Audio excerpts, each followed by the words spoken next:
और ये मैं इस बात से जोड़ रहा हूं कि उसने भी प्राइम मिनिस्टर से नौकरी मांगी,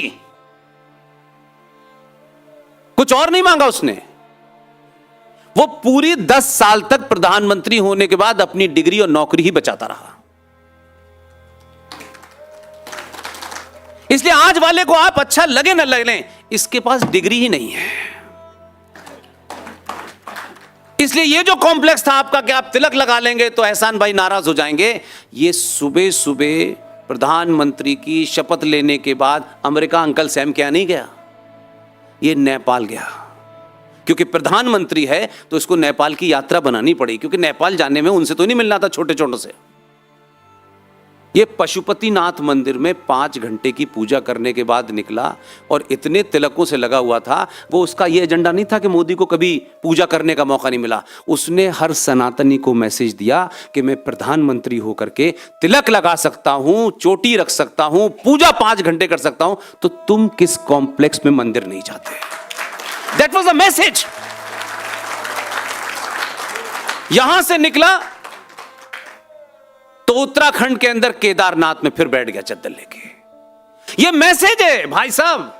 15 साल मुख्यमंत्री रह के आया है, दुनिया की हर जगह जा सकता है, पैसा है, रुपया है, कोई दिक्कत नहीं है।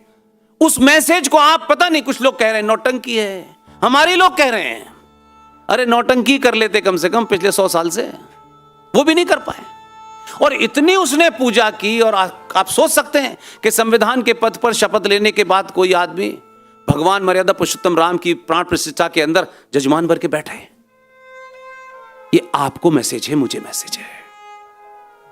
और इतना मंदिर घूमा है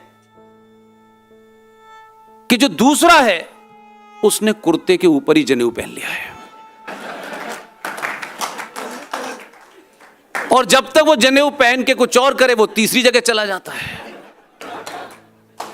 अब उसकी समझ में नहीं आ रहा, मंदिर जाऊं तो गाली खाऊंगा, नहीं जा रहा हूं तो पहले गाली खाऊंगा, जनेऊ अंदर पहनूं बाहर पहनूं, कभी तिलक लगा रहा है, कभी कुछ कह रहा है। जो उसके एक्शन से आधा पागल कर दिया उसको।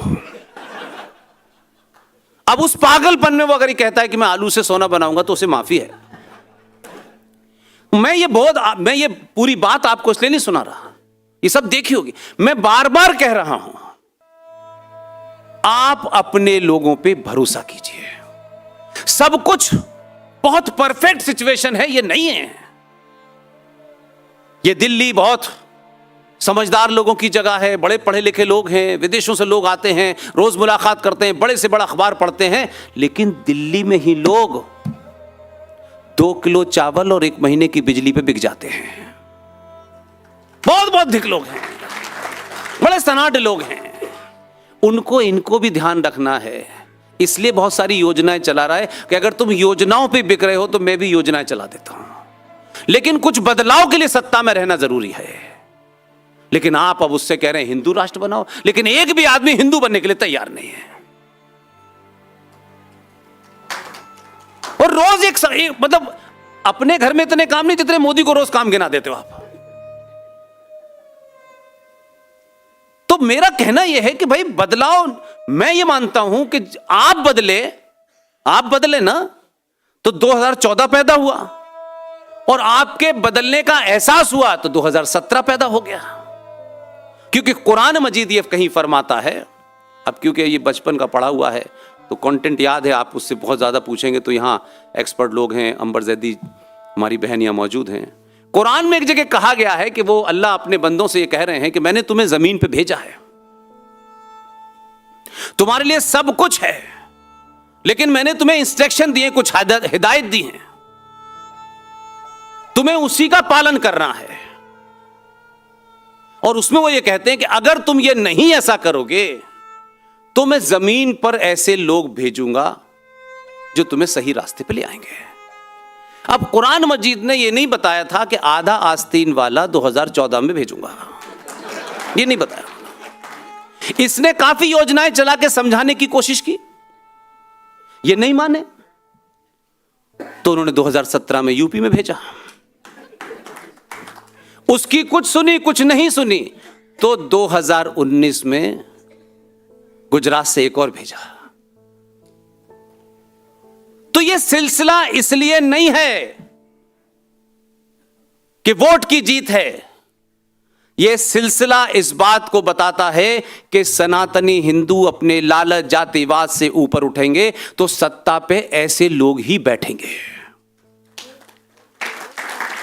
इसलिए मैं आप सबसे कहता हूं, मैं किसी, आप जानते हैं मेरा किसी पार्टी से कोई दूर दूर तक संबंध नहीं है। इनके यहां भी बहुत सारे हैं जो कड़ी निंदा करते थे, उनको भी मैंने खूब तबीयत से, मुझे कोई फर्क नहीं पड़ता। आप 5 साल में आपको ब्राह्मण, ठाकुर, बनिया, ये वो जो कुछ रहना है रही है, या आपकी जाति पहचान हो सकती है। सब कुछ हो, हजारों विरोध हो, मैं कह रहा हूं पार्टी लाइन पे भी विरोध हो।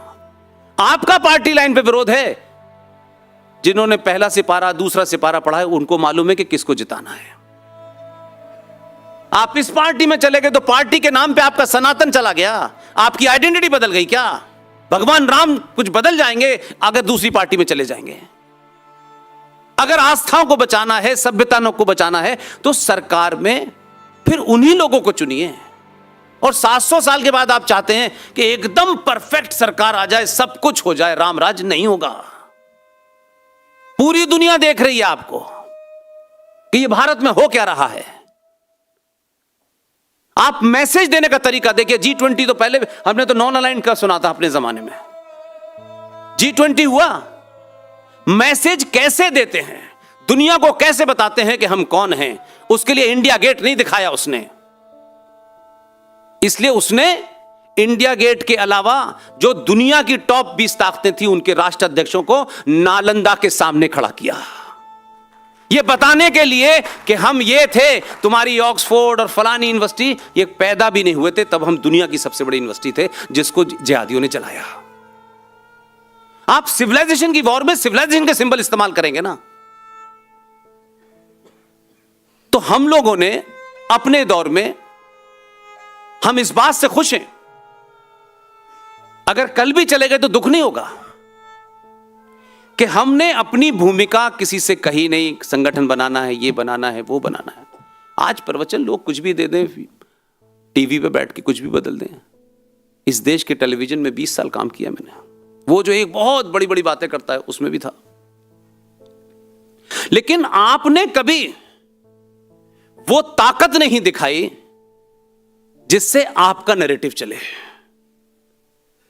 अभी ने सिर्फ आपने टेलीविजन का रिमोट जो है ना, कर ये वाला हमारी बात नहीं कह रहा, इसे बंद करो।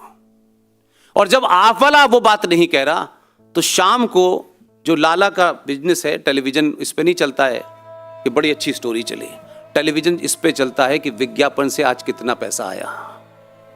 तो जब आपने कहा कि ये बहुत बकबक कर रहा है, जो ग्रेटर कैलाश में था उसे आपने बदल दिया, तो कपड़े बिक गए, जूते बिक गए, अब देके अडानी को चले गए। और जो आपका नैरेटिव चला दूंगा इसी को देखेंगे कुछ दिन तक। ये बड़े ही चिल्ला चिल्ला के बोलता है, लेकिन चिल्ला चिल्ला के बोलने का समय है। तो पूरे भारत के अंग्रेजी मीडिया वाले भी अपने प्रोग्राम में राष्ट्रवाद, सनातन, कैसा लगता है अंग्रेजी में बोलना? आप अपनी ताकत को पहचाने तो सिस्टम बदला, सत्ता बदली, इसे कम से कम 50 साल तक जारी रखिए। ये जो आपकी मांगे हैं, ये हो जाए वो हो जाए, आपको कहने की जरूरत ही नहीं पड़ेगी। इंडिया गेट पर जहां 10 जनपद के रिश्तेदार की मूर्ति लगी हुई थी, जॉर्ज पंजम की, जब उनकी हटाई गई थी तो कहा गया कि भाई यहां पे किसी की और की मूर्ति लगनी थी। इतने शातिर हैं ये लोग कि नहीं, यहां गांधी की मूर्ति लगेगी। वो दौर मैंने देखा है। और जब वहां मूर्ति लगने का समय आया तो बोले ये तो बड़ी बन गई, तो जा ही नहीं रही इसमें। कितने भोले लोग थे बेचारे। तो फिर किसी ने एक और निकाली, कहां से की, बोले ये इंदिरा गांधी की लगा दो।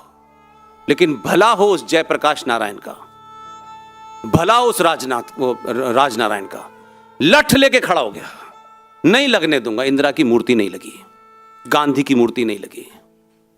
इसलिए अपने ऊपर विश्वास रखिए, समय आपके पास आएगा तब आप उसमें अगर मगर मत कीजिएगा। हम भी अच्छी एक नॉर्मल जीवन जी रहे थे, लेकिन हम कोई अपनी मर्जी से नहीं कर रहे। तुफैल भाई ने पूरे आदर के साथ, सत्कार के साथ जब बुलाया तब तो मैं आया नहीं, और जब इन्होंने बुलाया ही नहीं तो मैं पूना में था। मैंने 4-5 बजे पोस्टर देखा। मैंने ओम से पूछा कि क्या हम अवेलेबल हैं। मैंने फोन करके कहा कि मैं आ रहा हूं, तो बोले तुम्हारी तस्वीर ही नहीं छपी है। तो मैंने कहा तस्वीर नहीं छपी है तो क्या फर्क पड़ता है, आ तो सकता हूं मैं। तो मैं जबरदस्ती आया हूं।